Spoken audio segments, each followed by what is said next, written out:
call this archaeology? Get out of there, Dan!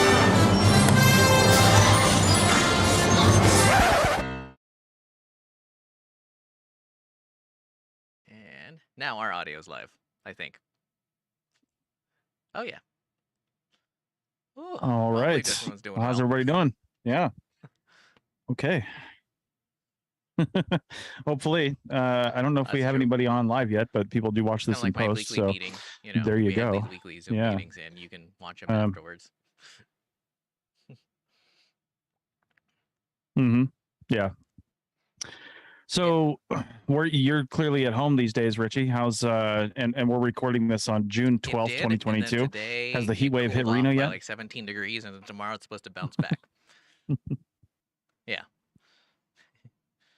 Oh, Oh geez. my God. Typical That's desert weather, something right? I've been meaning to Bouncing ask up you and ever down. since I saw the quote. Yeah. Are you ready to pretend to quit working and Yeah. get back to work in the office? Or whatever he said. Right. I do not know. Yeah. I'm not ready to pretend. No. So, in fact, I'm ready to work way less. That's what I'm ready to do. I feel So, like, my God, yeah. there's so many jobs that Yeah. can be done remotely, and yet Anyway, there's still some managers who are just like, I don't know. They just seem to want to hold on to the past. yeah. Well, it's crazy because I mean there are jobs that Yeah. obviously you can't do remotely. Like field work is one of them. But you know, it's the jobs that you can do remotely, obviously people made do for the, you know, year or more that people were working from home before businesses started to open back up, certain businesses earlier than others. But you know, it's just I wish that mentality had stayed because now people are still bitching about gas prices. They're like, "Oh, I've got to pay this much to go into the office every day." It's like, shut up and stay home, right? Like, just instead of putting that money into your gas tank, put that money into a decent computer setup and stay at home, right? So it's just like I don't know. Now, obviously, I'm not talking about the people that have to drive places to go to work, right? I mean, that's definitely a thing. Yeah, it looks like really? Mark Schwartz is watching from YouTube. Yeah. How you doing, Mark? Yeah. So, yeah, but anyway, it's Mark. Put in the comments where you're from. We're just doing that. I put that on the Facebook side, but I don't know if you can see that. So you can if you look at the video though, because both Facebook and YouTube comments are coming through in the feed over there, which is pretty cool. Anyway, I mean, yeah, it's crazy. It's totally crazy, and I'm just trying to find more and more things I can do remotely, to be honest. I mean, I and remember, continue to have this lifestyle, when we were so to working in speak. offices, like when you were when we were at the same company in Reno for a while, and you know, people are always like, "Oh my God, there's like this creative infusion or this like creativity that happens when people are in the same office together." But mostly, my experience was that people just stood around and like wasted as much time as they could bullshitting. Mm-hmm. Yeah. Cool. Well, I think there's first off, Mark says he's in Oregon. I'm up in I didn't even know there was Ocean Shores, Oregon. Washington. We passed through Oregon a little while ago, about a month ago. So, yeah, I was wondering if when I first read that, I thought he meant the Dallas, Oregon, which is also a thing. But that's not how you spell that, I don't think. So it must be Dallas, Oregon. True. Yeah. Well, there's an Austin, Nevada. There may as well be a Dallas, Oregon. So anyway, yeah, it's stand around what we're talking about the when they're supposed to be like being creative, quote unquote. Oh, I mean, don't get me wrong. There is a lot of course, you know, screwing around that happens when you work from home, right? Especially people who have never worked from home. Like you got to learn how to do it right and separate those tasks, you know, that work-life balance kind of thing. And there's a lot of screwing around that goes on in the office too. I do think the one thing that the office gives you though is that if you have a good office environment, it can go the opposite direction as well. But it makes you know your coworkers better. You know, when you have to see them every day and you have to talk to them every day and you look at them every day and you're interacting with them every day, I feel like you're less likely to do something, I don't know, that's in your own best interest. I think you're more likely to do something that just because as you know humans, right, as you get to know other people and you're not just sitting in your own house, never leaving every day, you have inherently a little bit more compassion for them and you might work together a little more or something like that, where it's easier to say, well, I don't really know that person, so I'm going to do this instead because screw them, you know? So on my console is from Portola, California, is watching on YouTube or Facebook. Yeah. Also, Nice. Nice. Also, we both worked There you for go. Yeah, Portola's not that far. a company at the same time that used to be here in Reno, and I still remember. I mean, it's been over 10 years, Richie, and they went out of business in the whole Great Basin. So I think we could probably say it if you wanted to, but whatever. It's up to you. They disliked each other so much that they couldn't. They literally couldn't agree on a Christmas party, and they couldn't even go see a movie together for Christmas, even though it was like, one of things that was going to be paid for them. So not every office, like compassion isn't always generated by proximity. Sometimes the opposite happens. Well, and I think that is a problem in especially smaller archaeology companies or companies with a huge archaeology focus, because this business is pretty cutthroat, and it's everybody vying for positions. Everybody wants to make more money. It's always about making more money, and if you want to make more money, then you have to move up and you have to get raises and you have to do different things. And in order to do that, a lot of people think that you have to screw everybody else so you can get the raise or so you can get the position. And I don't think they realize that if you ultimately, work together towards a more common goal, then that raises up the entire department. Like if the only way you're going to get more promotions and more raises is if quite frankly, is if the company's doing more work. So if your coworker is struggling on getting a project report out the door and you've got a little extra time, you should help them with it. You know what I mean? You should help them get it out the door, because it benefits everybody to get that thing done on time and with some quality. If they're struggling with a certain technical aspect or a piece of writing it or something like that. And likewise, if you are, you guys should just help each other. That is the one thing an office environment should give you. I mean, you can do that remotely too, but as I work with a lot of colleagues around the world, and I've never met 99% of them. And we've been working together for 2.5 years. I know. So anyway, it's a little more utopian in my thinking, but I think getting some sort of percentage of that is what we should work forward to. We'd never have that full, Star Trek society where they actually everybody likes each other. I'm not sure if you watched Lower Decks, which is the cartoon version, but they actually make fun of that. We're not caught up on the current season. Yeah, but not to spoil it, but they do make fun of that. Nice. Oh my god, that's funny. That's funny. So, my god. So what have you been doing this week?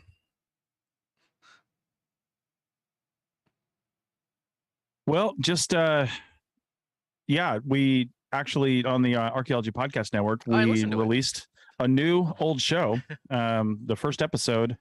Yeah, the first episode of Pseudo Archaeology came out. I actually haven't listened to it yet because I was on it. I do plan to listen to it. My wife actually did the editing, but I was on the show.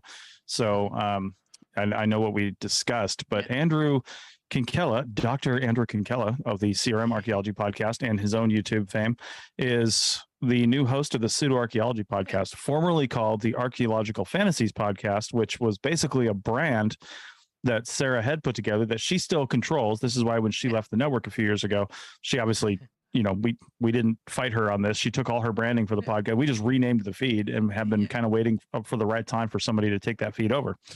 So she had 93 episodes, really a few less than that, because I think the last one we ran was like an encore episode.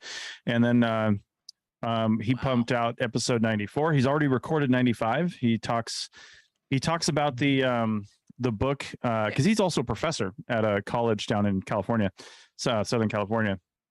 And he talked about the book Chariots of the Gods, that sounds so familiar. Which is a well-known like pseudo archaeology text, Bible kind of. Like Eric von Daniken is the author, I believe, and he is just like the god of pseudo science people, and at least when it comes to archaeology and history, a big ancient aliens proponent, stuff like that. So he reread this book, and he basically spends the next episode reviewing it. His first few episodes for a while actually are going to be just him, because he's got a lot of topics that he wants to review and talk about. Oh my god! And then he may do some interviews later on. So oh yeah. Yeah, and I'm sure it is. It's an old book, actually. It was written a long time ago. So it should be in. Mm-hmm. I don't know if that's the first edition. Jeez, there's like a first edition? Also, and I'm like, weird. Oh my god, you know what this makes me think of, by the way? This makes me think of That's a meme crazy. I saw today that actually caused was it A&W to introduce a certain burger. Basically, they thought they were going to beat McDonald's by introducing the 3rd-pound burger to combat the quarter pounder. But it was a massive market failure because people thought that the quarter pounder had more meat than the 3rd-pounder. Yes. It's Because like, it was a 4. yeah, and I'm like, huh, Nice. and then people wonder, well, That why do seems about people right. believe on this pseudo-archaeology? It's like, I mean, American education isn't all that great to begin with. Yeah. No, it's ridiculous. Yeah. And so, but yeah, we also we are in final talks really, and we should probably be releasing the first episode in a few weeks actually of a brand new podcast called Tea Break Time Travel. Now, Matilda Siebrecht, I think I'm pronouncing her last name right, is a British archaeologist. And if you actually search like archaeologist tea break or something like that on Instagram, that's where she's been doing most of her stuff. She does like a weekly like really short video on Instagram where she talks about a place, an artifact, something like that. I get the impression she works, I actually don't know for sure, but I get the impression she works in a place where like a curatorial facility, right? Not necessarily a museum maybe, but someplace where she's got access to a bunch of things.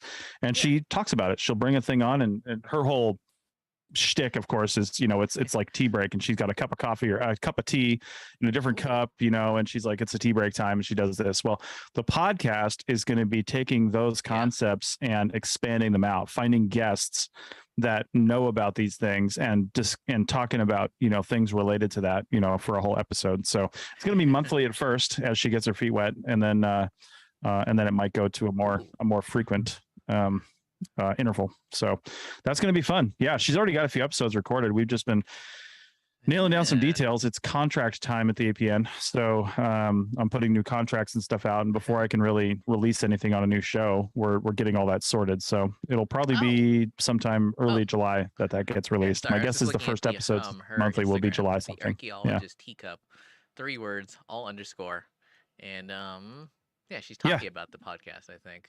Let me see. Yeah. Oh yeah, I would imagine. Also, yeah, we've been what is it discussing with this for people over a that, month now. Those weird, I always forget those weird blue microphones. Yeah. Oh, the Blue Yeti. They've just got a really good ad campaign for podcasting, and man, don't get me started on the Blue Yeti. It's really not the scope of this show to talk about that. But there's so many podcasters, like podcast engineers like myself, that are just like, my God, if I hear another Blue Yeti, because they're dynamic microphones. They're not, they're compressor microphones, I should say. And compressor microphones, usually ones that have their own power source. And I mean, they can be powered through other means, but usually they've got, for most normal people, they have their own power source like the Yeti does. And that has nothing to do with it, although it's part of it. But the compressor aspect of it means that it's really good at picking up sound, like really good at picking up sound. And most people don't get close enough to it. Like, notice how close I am to this microphone. I'm this close, so you can't hear the wind and the other noises in my RV. The signal to noise ratio is canceling out. Yeah, I mean, it's picking me up and not picking up other things. Well, the Yeti picks everything up. Yeah, exactly. And the Yeti picks everything up. So if you're sitting a little far away from it, there's going to be a lot of reverb in your room. And even if you're sitting close to it and you don't quite have it set right, it's going to be a failure. But to be honest, for people that know what they're doing and that can make it sound good, it's a great microphone. But the problem is the learning curve. Most people don't know how to do it. And I've seen people, you won't hear me for a second very well, but I've seen people talk into it like this, but it's a side speak microphone. You're supposed to speak into the side of it. Yeah. So it's, oh my God, it's terrible. So, oh my God. So anyway, I was trying to look up gamification after listening to the Archaeotech podcast, but there's so many, it's like very confusing to figure out which one it is. Oh, hang on. Say that again. I was reading Mark's comment, actually. Sorry. But yeah, I was trying to look up the gamification. I just noticed it. Yeah. Thing. Where's it? Gamify from the Archaeotech. Well, you can gamify things, and you can use gamification to explain topics. So both words are right. Yeah. No, the Archaeotech podcast we recorded. I mentioned this at the beginning of the episode. Then we'll talk about Mark's comment because I want to bring that reminds me of something else too. I talked about this at the beginning of that Archaeotech episode. I get random press release stuff from weird places all the time, right? Just because I think they search the word network or something like that, or podcast, and then I've got my email all over the APN, so I get these requests, and most of the time I just delete them. I don't even respond to them because they're mass emails out to people, and a lot of times they have, I mean, literally nothing to do with archaeology. I mean, I've gotten a lot on climate change lately. I've got some on, a lot of different things. But I saw this one and I was about to hit the delete button until I saw the words data science. And I was like, wait, what? And then I saw it was the organization he works for is called RISC, which is the Center for is not included in the acronym, but Center for Radical Innovation and Social Change. And it's put together by the University of Chicago, and it was actually started and is run by, like, this guy JD has got an office right down the hall from him, Steve Levitt, who is the other half of the Freakonomics podcast and book that was written. And Steve Levitt does all kinds of things, and so he put this organization together, and they basically take like any kind of wacky idea they can, and they see what they can do with it, as long as it fits within their mission statement of radical innovation and social change. But yeah, they created a game, an iPad. It's a iOS and Android game. You can download on both. If you go to the Archaeotech show notes, you can find the links to both. And I played it a little bit. It's actually, right off the bat, it's not as easy as it sounds. I mean, you get a lot of time, but essentially you're a DJ and you're being asked to fill playlists to keep the dance floor busy. And the way you do that is says, okay, your next goal is, the people on the dance floor want a more upbeat playlist. So find songs with high energy or something. They basically have 3 attributes, the songs. It's like, I don't know. I can't remember what the attributes are. One of them is like energy, and I can't remember what the other 2 are.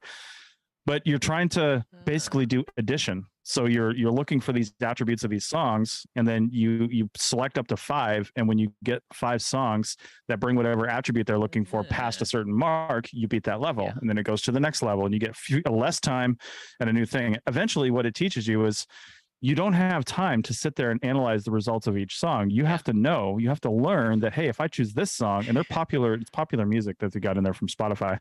But if you choose this song, I know it's going to have these attributes, and I can quickly put this playlist together, and that's how they're teaching 4th to 6th graders, who's our target audience for this, how to learn about data science. And it's not only like, it's not really recording data, it's using data, understanding and using data hopefully it's more popular in a quick than way. the really So it's sad pretty video I cool. watched the other day. Well, there was a video of it was the Apple Store in Union Square in San Francisco. And apparently they hold coding classes there. And they just showed some lone dude talking to no one as everyone was like going through the aisles looking at the various iPhones and iPads, paying no attention to him as he was actually giving like a real actual coding course. Yeah. Also, my God, I'm not sure if you watched the I always forget what you call it, but the Mac thing that was this week, right?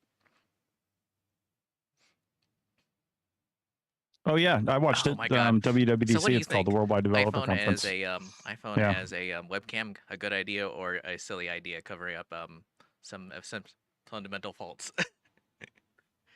Well,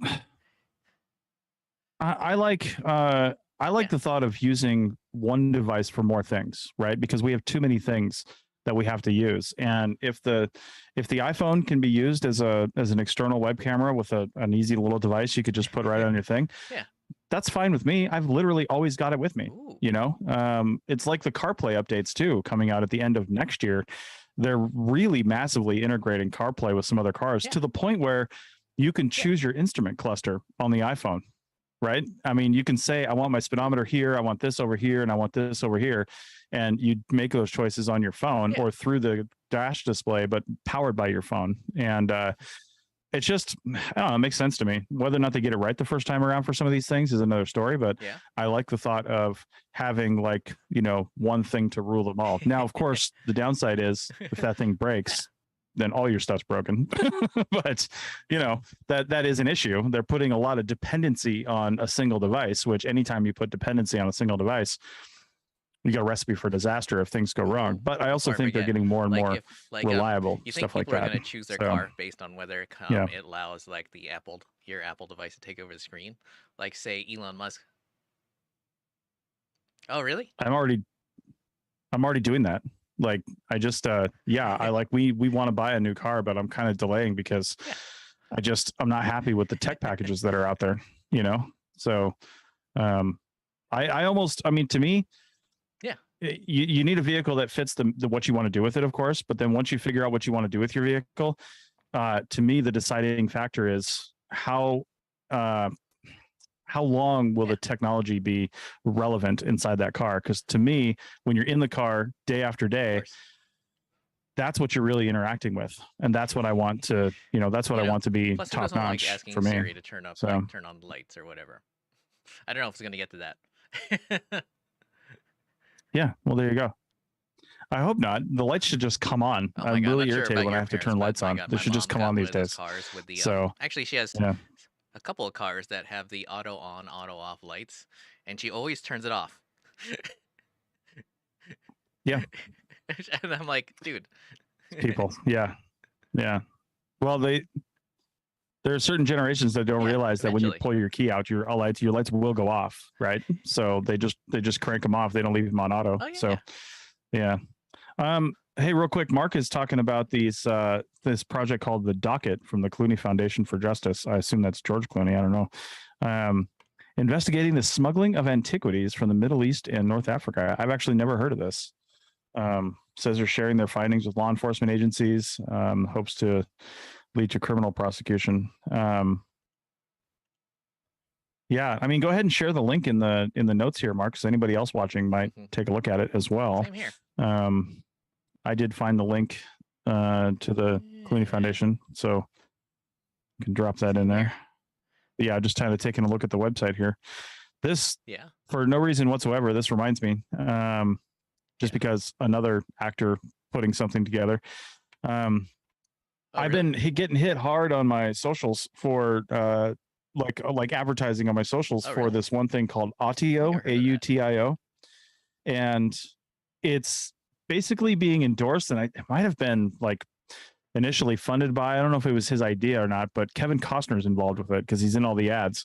And essentially, it looks like it's an app you can download that is location based. If you turn all that on, you have to pay annually for it because they've got some high end people doing some recordings. But basically, it shows you where there's like historical markers around you, and then it will you can click on it, the things, and it will.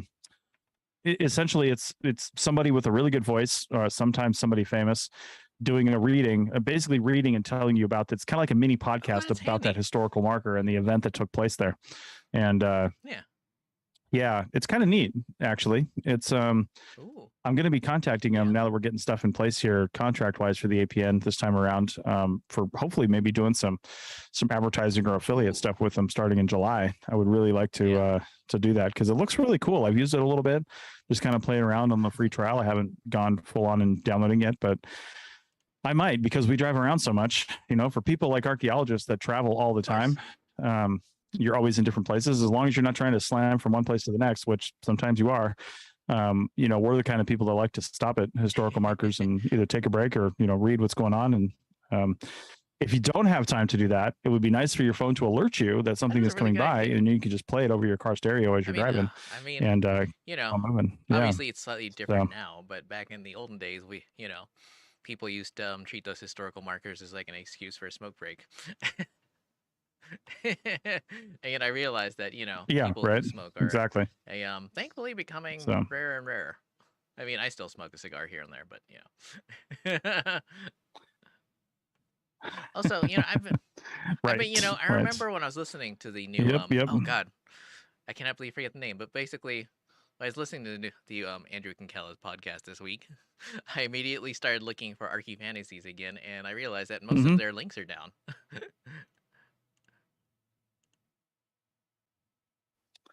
Oh, do you mean most of the links on like the APN episodes, or just some of these old ones? And how can I see if like they've uploaded anything this year? Huh. Yeah.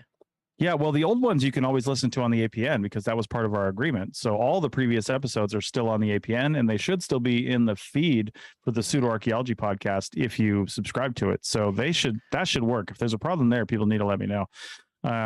But yeah, as far as what Sarah's doing these days, I have no idea. I know she's into Archeo gaming, and I know she's doing an Archeo gaming conference coming up here soon because I've seen some call for papers on that or call for presentations. It's all virtual, but it's all about Archeo gaming. Because she ran one during 2020, I think, but I don't think it ran last year, and then they're doing it again this year. So I just looked it up, yeah, and now I don't know. see some things. So a few things here and there.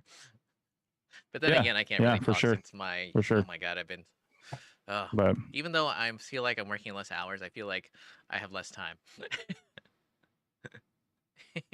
Yeah. Although I will admit, one of the things that I have to admit now that it's been like at least a month since God, I forget how many weeks it's been since I've been hired on full time. I feel like it's definitely a lot more relaxing to have like an actual position as opposed to just being a field tech or going around to company to company. Yeah. I mean, less hours, but Yeah, I bet. It's. No. I mean, have you ever really been in that spot for this length of time before? Yeah, it's got to be relaxing, but also as well as I do that you could be let go at any moment.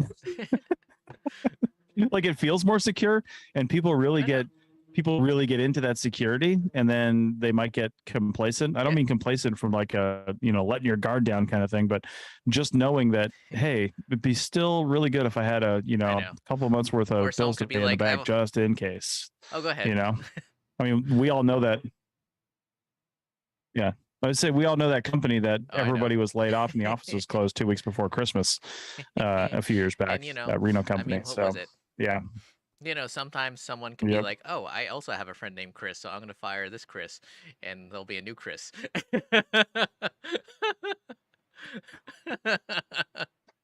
Chris 2.0. Yep. Oh, my God. Indeed. It's not like even that office was doing, I mean, it was doing pretty terribly, but it wasn't doing like terribly enough that you would have been looking out for it. Anyone would have been looking out for it. Yeah. Also, man, the job market is so strong these days. So, it seems like everyone's hopping around from company to company.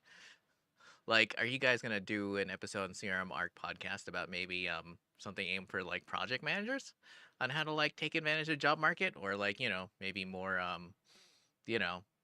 how to like redo your resume, or like, get yourself in a better position to like move up with an archaeology company? I'm not sure if that's even different than a regular company, but Right. Well, we are trading topics amongst the hosts. So there's a cycle that we're going over. My next one in July is not about that. However, it is a good thing to suggest. And you know how you can do that, Richie? You can, as a member, because you should be on the membership Slack, right? Yeah, you should go into the CRM Arc channel and propose that as an option, because some of the people who are, have topics coming up, they may not know what they're going to talk about, which is totally fine. They're coming up with stuff. So it's good to make those suggestions. So anybody who's a member of the Archaeology Podcast Network is added to our Slack team for members. And Slack is just like an app you can download for communication, like a messenger kind of thing. And we use that because it's really easy for us to organize and manage. So that's what we do. And it's one of your benefits as a member. And you can go to any one of the channels and talk to the hosts that are in there and talk to other members and put suggestions in, discuss some of the episodes that have taken place. It's really cool. So if you're not a member, head over to arcpodnet.com/members for more information. I'll give you the quick and dirty. It's essentially $7.99 a month, or I think it comes down to like $5.50 or $6 or something if you do it annually, whatever that is. It's like $60 or $70 if you do it annually, and that's all US. So we were sending out like swag and stuff with memberships, but we're not doing that anymore because it actually got a little too cumbersome, and we just don't have the infrastructure for it. But if we get to a certain membership level, and I was talking to co-founder Tristan just the other day, I was like, if we get to 500 members, we'll bring swag back for new members, because that way we can probably hire out, either hire somebody to just do that for us from their home. When we get a new member, they just send stuff out. because I certainly can't do it. I live in an RV. You know, I'm not going to have like a whole bunch of stuff and have to go find a post office in every town that I'm in. And Tristan can't do it. He's in the UK. Most of our members end up coming from the United States. So that just doesn't make any sense either. But I would like to send more things out, and we would just need someone to do that for us. And when we hit about 500 members or so, that'll probably give us the revenue to be able to do that. So was like selling stuff on eBay and had storage units in 3 different states. And it was like, wow, that is like it's like a lot of time and logistics to like sell stuff from 3 different storage units in 3 different states and be like traveling around as an archaeologist. I mean, anytime you're selling a physical product, I mean, even if it's like eBay stuff, my God, the biggest problem is logistics and shipping. It's literally your biggest problem. Storage and shipping are your 2 biggest issues. And that was one of the things that killed us when I was doing, when we had 3 different membership levels for the APN, because we had a surprisingly high number of people go for the professional membership level, which at the pro level, you got a coffee mug, a t-shirt, all the stickers for the shows, and like a postcard from me with some extra stuff on it.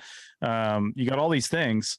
And if I didn't have any t-shirts for whatever reason, I'd throw something else in there. And, you know, it was just like, it was a good package of stuff.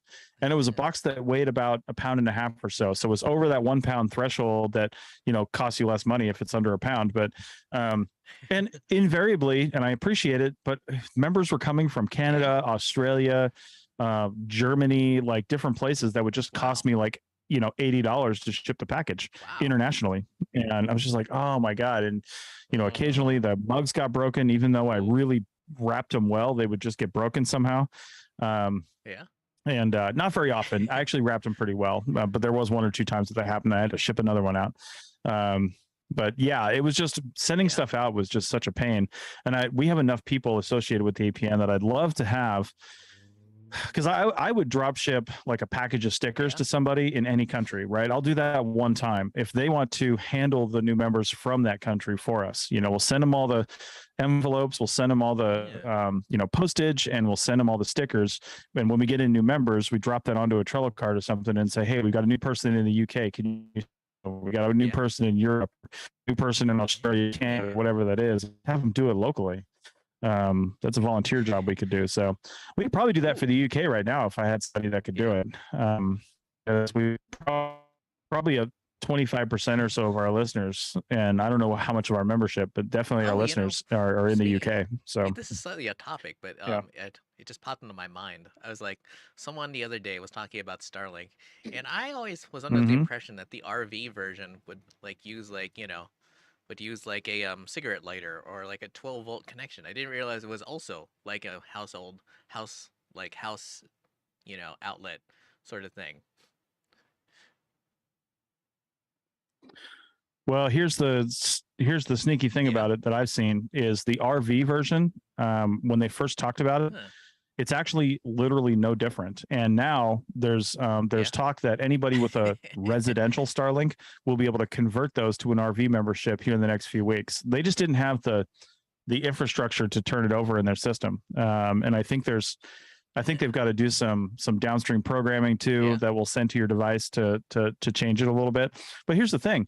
It's not really an RV capable device. It still requires you to plug into power because you still can't use it while you're moving. You're not going to mount it to your roof and use it while you're moving. That's not going to happen, right? So it's still a stationary device that you're just using. The only difference right now is that you don't have to move your service address when you move. You don't get priority in any areas, but you're also not as deprioritized as somebody who's roaming, for example. So we're not planning on switching our service. We upgraded to the new portability feature right before they came out with the RV thing, and I could easily turn that off and switch it to RV when they open that up in a few weeks. But it's basically the same thing. Portability just means that you essentially can leave your device in its home area, so you don't have to lose that spot. And then you can just roam around the entire continent, Mexico, Canada, and the United States, and you don't have to change your service address. Now, we don't have a home area, and we're changing our service address anyway if we can, because you get better service if you can change it. But because otherwise you're deprioritized for the people who actually live there, right? That's the idea. I mean, yeah, really? our service Oh. address has never been Reno for the Starlink. Yeah, it's wherever we're at. So, like right now, my service address is Ocean Shores, Washington. So, because that's what I'm saying. Yeah. You move your service address, you get better service. So if there's a cell that we can get into, then we do. If it's at capacity, then we try to get it nearby because that is actually still better. Yeah. So, anyway, the RV one is not really any sort of, it's not different gear. It's a different subscription, essentially, is what that means. Yeah. Eventually, they'll come out with probably a dome mounted device on the top of your RV. And it would be in a dome. So you basically could probably drive with it and use it, and it would just be on all the time. But more than likely, that would be plugged into your battery system. And I don't know if it would be DC. It would almost have to be DC for most people. We can do AC when we're driving, but most people I might need DC to accommodate the smaller people, rigs. like as they're driving around, just like live streaming.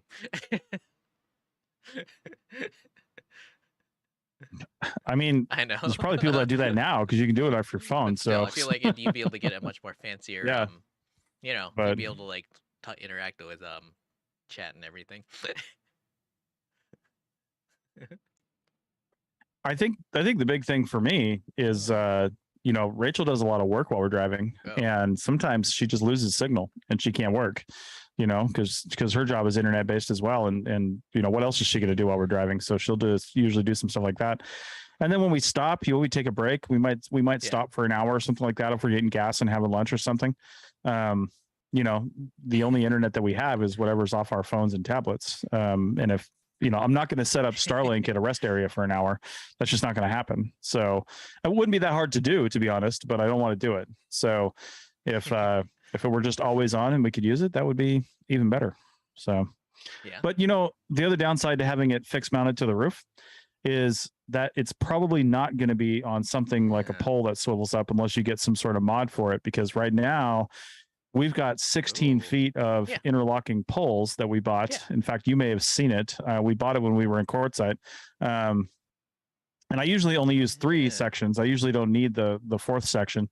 And we've got suction cups. So it's on the side of the RV. And, a lot of the places you need a good view of the north sky. And where we were parked up in this other place in Washington a couple of weeks ago, I didn't really think about it because I thought it was far enough away, but there's a huge tree line, a straight tree line following this driveway in front of the RV, perpendicular to the RV. And I put the Starlink in the normal position and it was slightly obstructed on the left-hand side of its view window.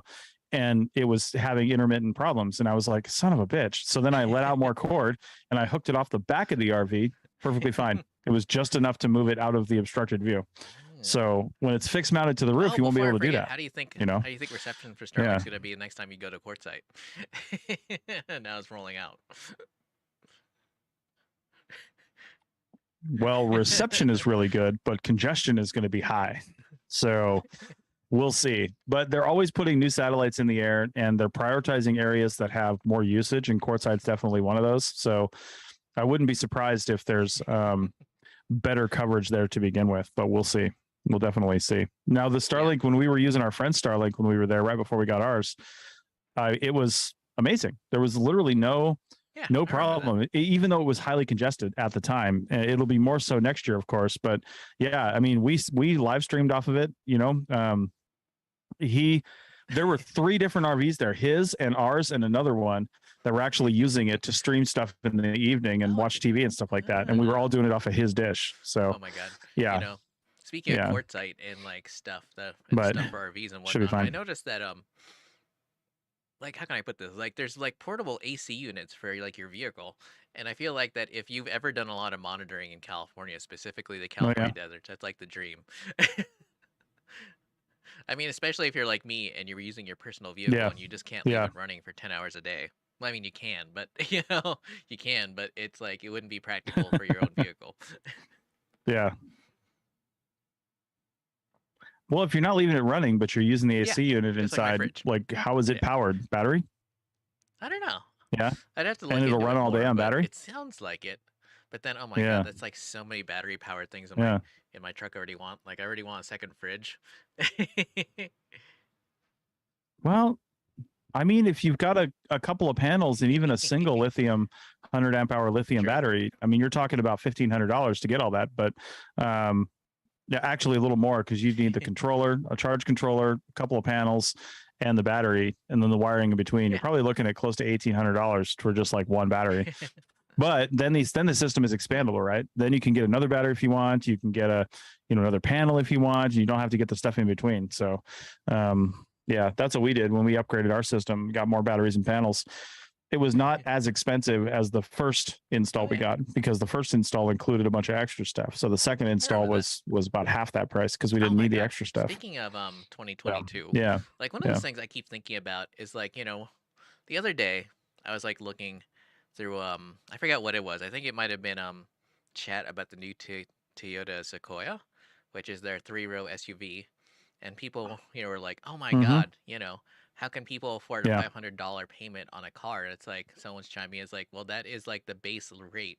Like, I feel like when we were looking at a car at 16 or whatever, it was still possible to like X number down, and then you pay like $100 a month.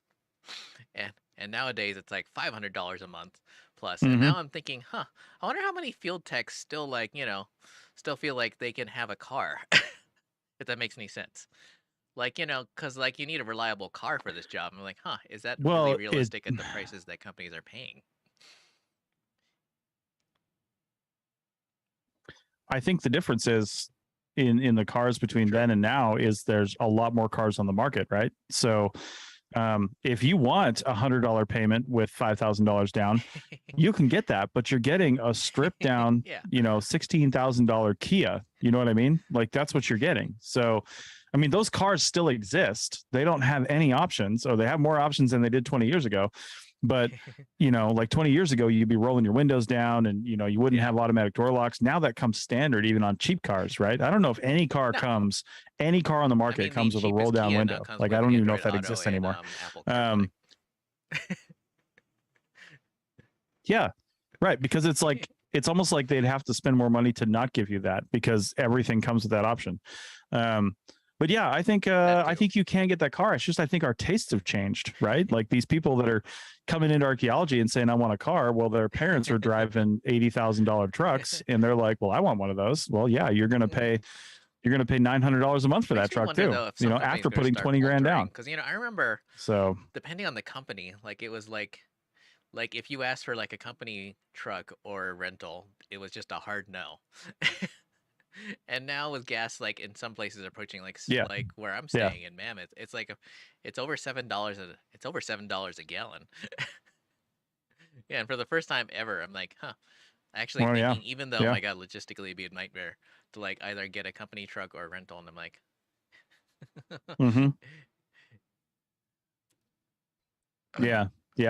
we're going into Canada in a few weeks, and I haven't even looked at the gas prices up there. We're not going to be up there long, but I haven't. We'll be up there about a month, give or take. But I haven't really closely looked at it. We ought to try to set something up. Speaking of, because we just actually solidified some plans today. I made some park reservations. Do you remember the Sparks Marina RV park where we were? We're going to be there for the first 2 weeks of September.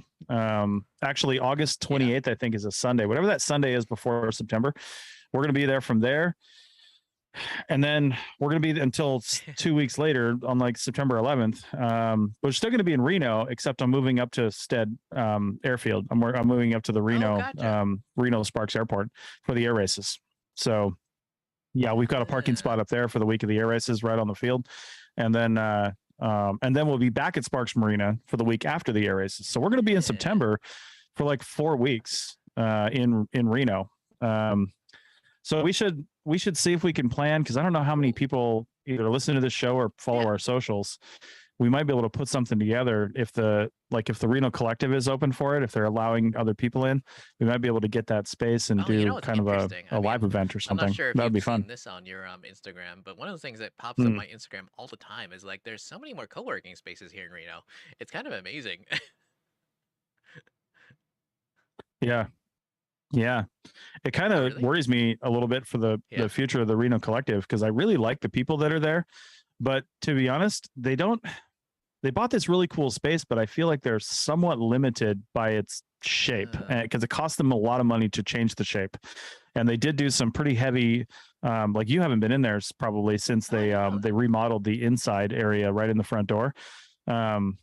Yeah, you used to come in, and then to your left was like a wall. There was a hallway, really? and then you could look to your left, and there was an exit. All that's gone now. They got rid of all that. Neat. Yeah, and now there's some phone booths out in the front, some fancy ones, and they just remodeled that whole area, and they're doing some more stuff inside. But like, to be honest, if I didn't already have a membership there, That's the the one that's been Hive advertising in on my Reno Instagram, and is they are looking also really showing cool. off, like, their They're doing some podcasting neat space. things.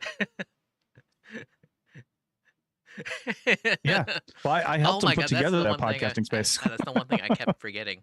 Like, one of those So- things that I've been meaning to do is to, like, obviously we're doing it at home because, or when I'm at home, because that's like logistically the only way I've been able to do it.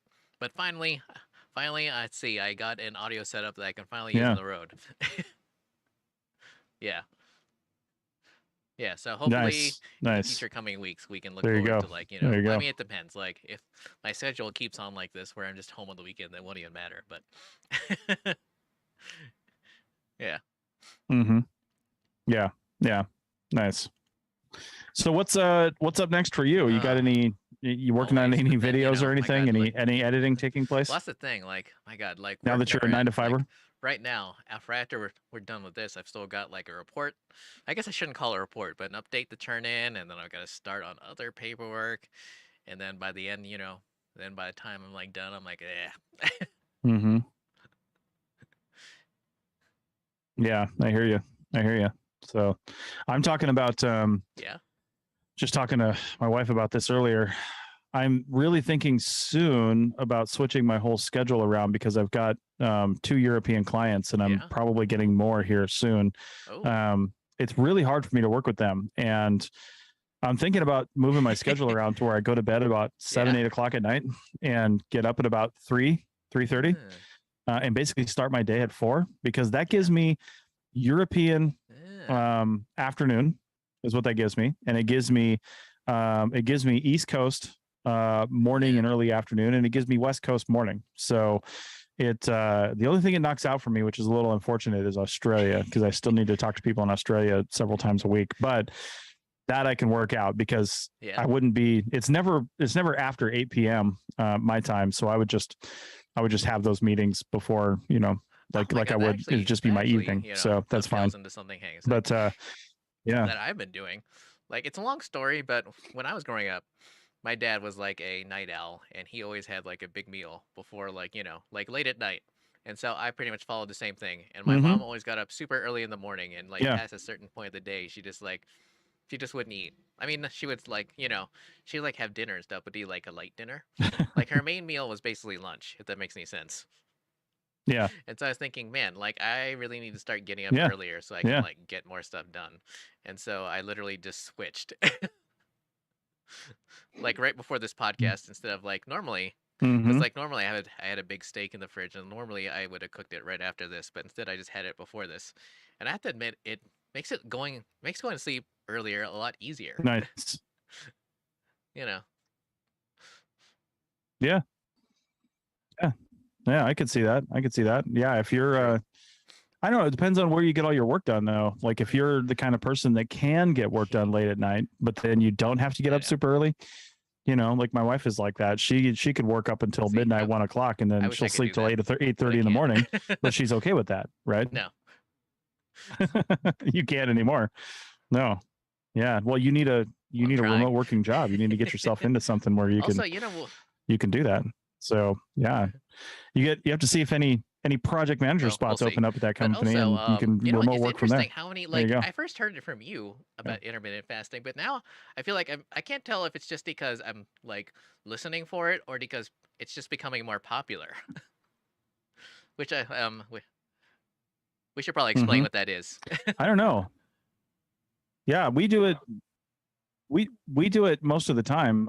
It's basically intermittent fasting is the most common, easy one to start with, which is the one I still do. We don't generally do anything more drastic than this, but that's basically one period of time. Intermittent fasting is usually one period of time that you're eating window, right? We're not talking about calories or anything else. That's a completely different thing for you and what you need, but it's the window with which you can eat food. And the easiest one to start with is 8 and 16, because for half of that, you're probably asleep. So for us, it's usually from noon to 8. So we don't eat breakfast, or if you do eat breakfast, you just eat it at noon, right? If you like breakfast, just eat it at noon. But, and again, we're not talking about diet. We're not talking about what you're eating. It's when you're eating. And there are a lot of people that say that if you can get to a 20/4 regimen, so where you're only eating 4 hours a day, that it doesn't necessarily matter within reason what you actually eat during that 4 hours. You know, I mean, you can't eat candy bars for 4 hours straight. You know, that's out. And you can't like down a 24 case of beer. But you still have to be smart about what you're eating, but you have to be less smart about it, because your body during that fasting period, it's treating the food and the resources that are already in your body differently. And the longer you can go, the more it's going into those reserves, and the less it's just dealing with the food that you're eating right now. You know what I mean? So I don't know. I'm not a doctor. I'm not a scientist, but I've heard a lot of good things about intermittent fasting. And there's a lot of people that will go, that I've been looking at, that will start with 16 and 8 and then move to 20 and 4. And then every 4 or 5 days, they'll do a 24-hour fast. And sometimes there are people that'll do like a 48-hour fast. Yeah. Now, there are caveats to that. Like, you can drink as much water as you want. You know, we bought these Bluetooth enabled water bottles that I can tell on my watch that I'm up to 74.3 ounces for the day out of the 127 I'm going to drink, which is a gallon. I mean, I'll drink more than that because I'll probably hit this in a couple hours. And coffee and tea. You can drink as much coffee and tea as you want to on the kind of the program we're on. And then I've seen some people saying, you know what? Listen, if you're trying to do like a 24-hour fast, or you're trying to do a 20-hour fast, you know, like a little scoop of peanut butter or something like that, or some sort of like nut butter. It's enough to like mentally like say, okay, I've had something, it's filling enough, and it's a little bit of calories. Sure, you're breaking your fast a little bit, but you're not breaking it enough that it's going to like have detrimental effects. You're still going to get the benefits of trying to do it. So if you can't quite make it, don't go have a cheeseburger, but have like a scoop of peanut butter or something, you know, like a tablespoon, not like 2 tablespoons, because 1 tablespoon of peanut butter is like 90 calories. Oh my God. So not that big a deal, by the way. But yeah. Well, I was thinking that's about what that is. So you're trying to do that? I'm thinking about starting. But before I forget, you mentioned burgers. And guess what? Burger place is closed now. Burger Barn in Bishop is now closed for people who just to like isolate people who don't know anything about Burger Barn. Oh, really? Because I literally drove by it and I was like, man, have they just changed their weird hour to like even stranger hours than before? But no, they are now closed. And I'm like, oh man, one of my favorite things about working in Mammoth/Bishop. Yeah, that was a really good place. I can't remember the last time I ate there, but it was. I only remember because it was always really fun to go there. This is before all the lockdowns and like COVID was like a new thing, and the first cases had not landed. It was still like when it was on like cruise ship, and so some dudes from Vegas were like talking about it, and I was like, that sounds sort of weird. Oh God, that was when I was coming back from when we were in God, was it Ridgecrest with Steve O'Neill? I want to say, and Rocky. Yeah. And we did like gloss by it, but one of those things other things, like as someone who is not familiar with like iOS, like does the new notification pattern make any difference to you? Well, like they said that the notification is going to come. What do you mean bottom. pattern? Like, what does that even mean?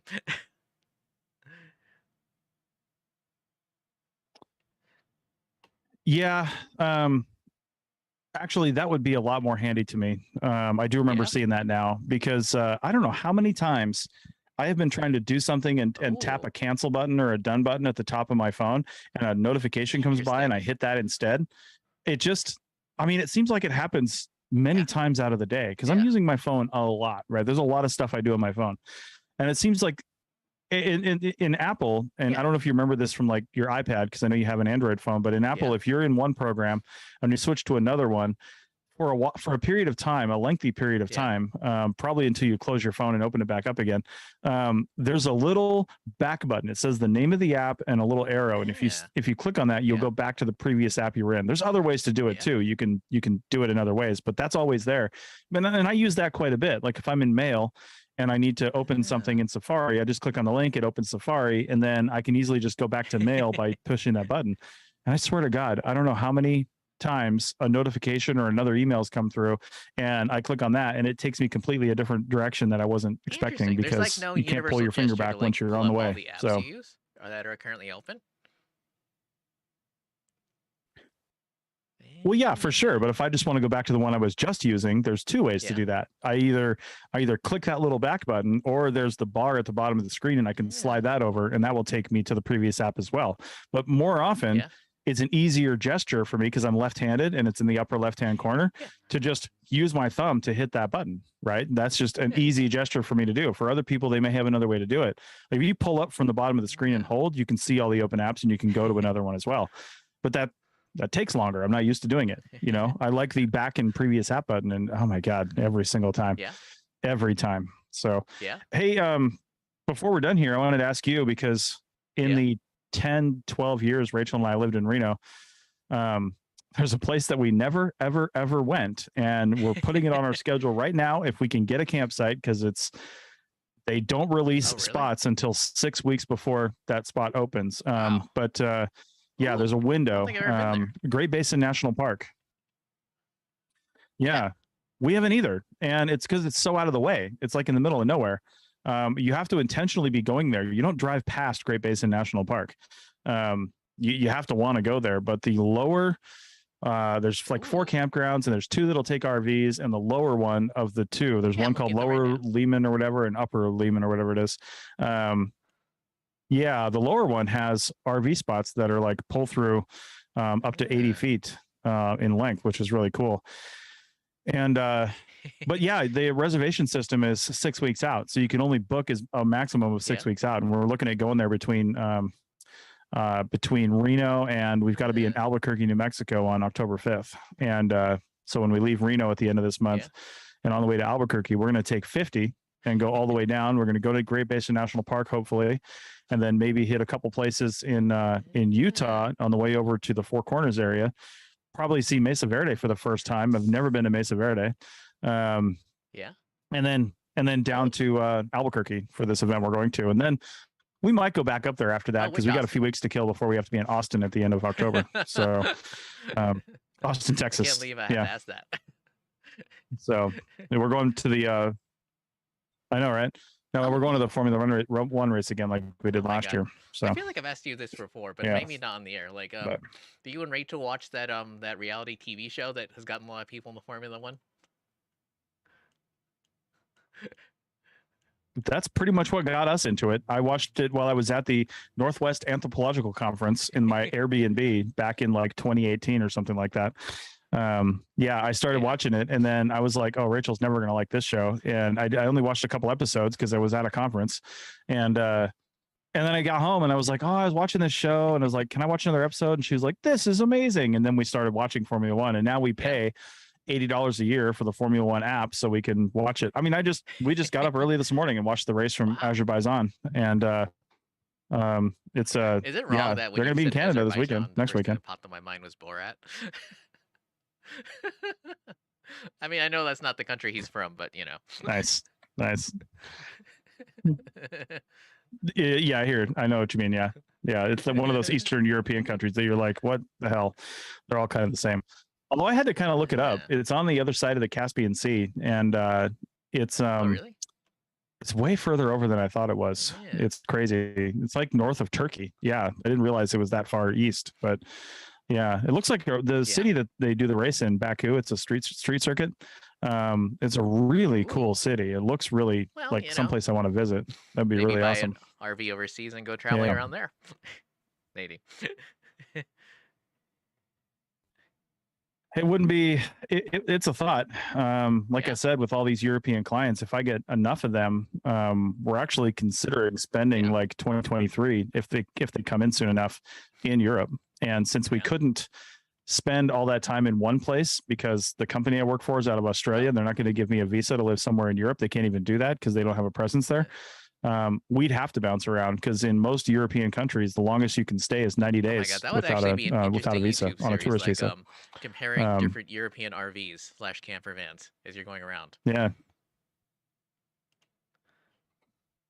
It'd be fun. I'm sure those YouTube channels are out there though. Yeah, but then They they're must have European and you'd be YouTubers, not right? On European. that RV. Trying to compare your class A. Yeah, that's true. That's true. Looking at them. Yeah. Like, Looking at them from an American's perspective. I've seen some videos Yeah. like, oh god, were the Russos or whatever, where they were like showing off like this I don't know what class you'd call it. Like, I want to call it a class D, but I think by European standards, it's a class C, but it's like shorter than like a Sprinter. Yeah. And I'm like, man, I don't know how you could get around in that.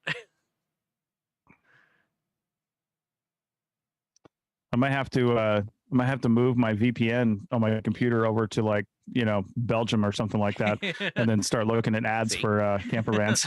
Let's see what they go for. Oh. Yeah. Nice. Alrighty. Yeah. But I figured. All right. Well, So maybe we should start wrapping this up. Anything interesting coming up this week? Yeah. The APN? Oh, really? It's actually kind of a light week on the APN. We have Dirt Podcast and Life in Ruins. And then actually it's not that light. There's 4 episodes. Dirt Podcast, Life in Ruins, CRM Arc Podcast, and then the Rock Art Podcast on Friday. They've gone down every 2 weeks, Rock Art has. So it's every other Friday. So they have 4 episodes coming out this week. That's not too bad. Because last Jeez, week, I'm gonna have to look that up. Like I don't even remember. Let's see. Yeah, it was, but that was a fun episode to do. I really enjoyed that. So one of the things that we talked about in that episode, because Andrew actually just released a textbook, and I've had a book published. Bill has done self-publishing before. And I think Heather is actually in the process of writing something. I think she hopes to get published. So the topic was Andrew's topic, and it was how to get published in archaeology. So we actually went into some of the nitty gritty on getting published in various ways. And we actually talk about numbers and stuff. I reveal the great riches I'm making on my book every year through Taylor and Francis, and how I'm able to live my own lifestyle based on those book proceeds. And actually not true. Yeah. I should be actually getting, hopefully any day now. It's usually in June. I should see how much I'm going to get this year for last year's revenue, which I'll be surprised if it's over $30. Because I think he's writing a book with our other mutual friend, Steve.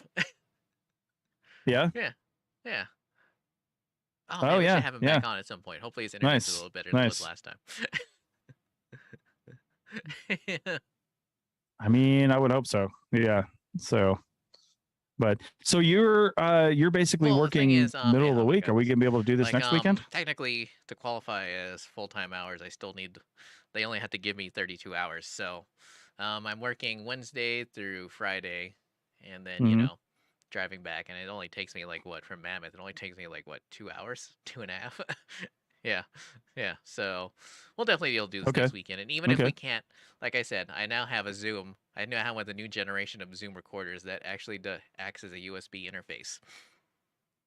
Yeah. Not the one I wanted, unfortunately, but then I realized it was not going to be as practical, even though it was way cooler.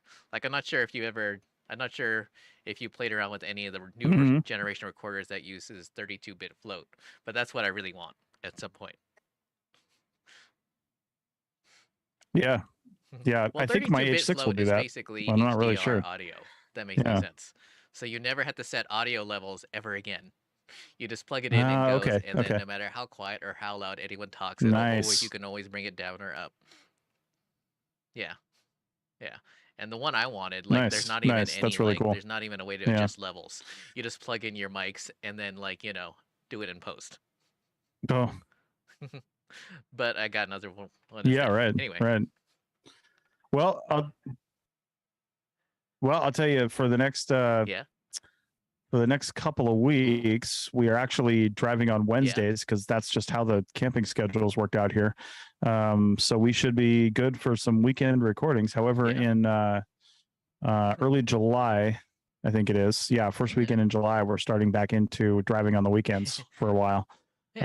But not every weekend, not every day on the weekend. Sometimes we're coming in on a Sunday and leaving on a Sunday. So, but yeah, we'll work it out.